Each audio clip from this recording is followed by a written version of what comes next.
Good morning! Today is Thursday, always a fun day. And as I was walking out here actually this morning, I thought I should tell you guys a quick story because I feel like this story definitely warrants some sharing. And that is the story of this piece of art right here. Old friends of mine from Arizona, when they come out here and they see this piece of art hanging up, they always laugh because the story behind it is pretty amazing. This was done by a guy named Owen Love. So Owen Love is a homeless man who happens to live in Arizona. The first time I saw him, he was running down the street in a hospital gown with all of his drawings. And I talked to him then, told him, you know, hey, is there something I can do? Can I help you? And he said he just ran away from the hospital and he just wanted to protect his drawings and that they were worth hundreds of thousands of dollars. So I asked him if I could take a look at them and if maybe I could buy one from him. He showed me a bunch of different ones, and this one was actually the one I loved the most. The cool thing about his drawings was that he was drawing on whatever pieces of paper he could find. It wasn't that he had like this beautiful notebook full of all these, you know, just amazing drawings. It was just pieces of scrap paper that he had been creating on, and I loved that.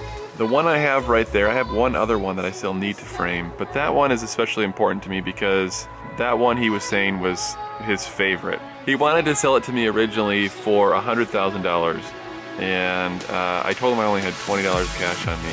So he suggested I take his drawing to Kinko's and make a copy of it and then bring the original back to him. I said, dude, I would love to do that, but I honestly don't have the time right now. Let me just give you the $20 then and hopefully it helps you out. He said, no, you know, I appreciate your gratefulness, but I want you to have this drawing. He's like, just know that you'll make hundreds of thousands of dollars on it. That drawing is still my favorite. I think if he knew that I had framed it and have it sitting, it's one of the most prominent drawings in my entire house. I think he'd be really happy. Owen, if you're watching this, I just want to say I hope you're doing awesome. All right, I'm actually pretty stoked about this. I just made the coolest, sort of, I guess you'd say, on-desk camera setup ever. I followed a few YouTube instructional videos. I'm gonna link them below. The one that I'm gonna link that I actually got the idea from originally, I modified his idea a little bit because the light he was using cost $800. And that's, I mean, for my budget little setup here, that's a little bit out of what we're trying to spend for just doing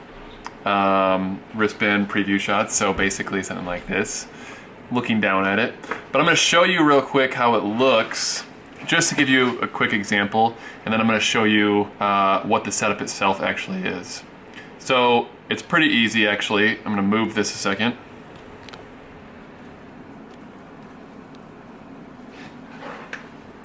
Yes, that was it. And then I got this light, this handy dandy light right here. Now my whole setup is on a ball head, so it's completely movable. But what makes this nice is that when we're gonna be doing strap reviews, that kind of thing, we can sit here and I can see this from the flip up screen on my camera, which is super cool.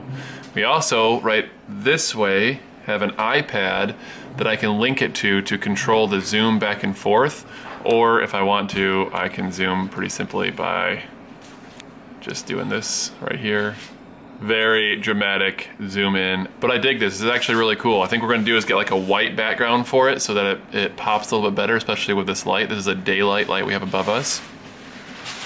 But it gives a lot of really cool features to it. One other one that's pretty nice is this light. I can change the direction of it. So if I wanna have it like right here and have a little bit of a dramatic shadowing effect to it, I can do that. When I wanna vlog with it, boom, just like that. This is a light right here. I wonder how this actually would look. Look at that. Makes my, what is this called, the hair light? I don't know if what that means if you actually don't have hair. Just put it like up here out of the shot.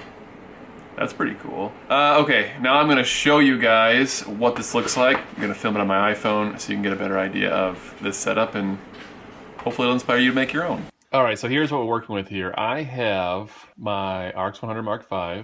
This is connected to a Rode mic stand. Put the link in the description. I have it mirrored to this right here. This is an iPad. This just comes with like the normal Sony app. So the cool thing is when you're actually trying to do the overhead shot like this, if I'm sitting right here, then I can just get the view of it right here, like that.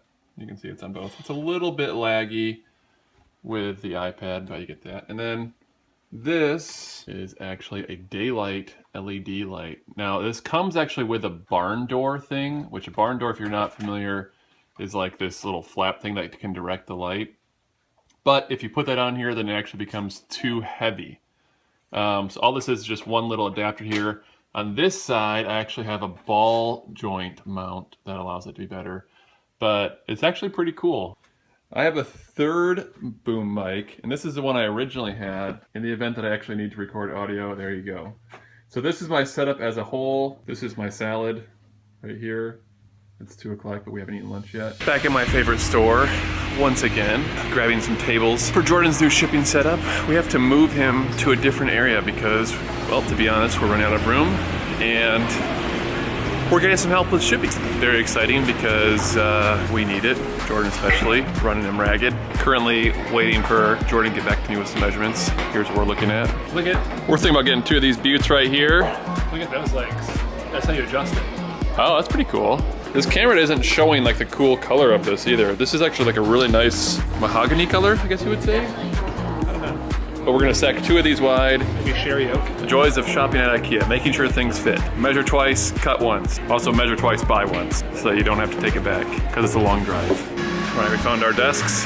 Can you imagine how cool it'd be to have a warehouse like this, full of Zocs? How many Zocs do you think would be in a warehouse like this? 1 bazillion. What do you guys think about Brandon's haircut? Nice fade, brah. What's your favorite part about IKEA? Probably candy. Yeah, I would agree. If you ever go to IKEA, they have these really good gummy skeletons. Just know, the skeletons are where it's at. So I was joking about this candy life, but I'm not. Look at all this. All right, I'm gonna quickly review the candy at IKEA. Number 1, these. Okay. The skeletons are not sale. The Shaolin Taekwondo. All right, question for the vlog today. If you could be one type of martial artist, or maybe you already are, which type of martial arts would you be? You can be the very best at it, but you can only choose one style. Wing Chun. Brandon's Wing Chun. I actually remember when I was young, this is gonna date me, we went to see the 3 Ninjas movie, you guys can look it up. And after it was done, I wanted to be a ninja so bad.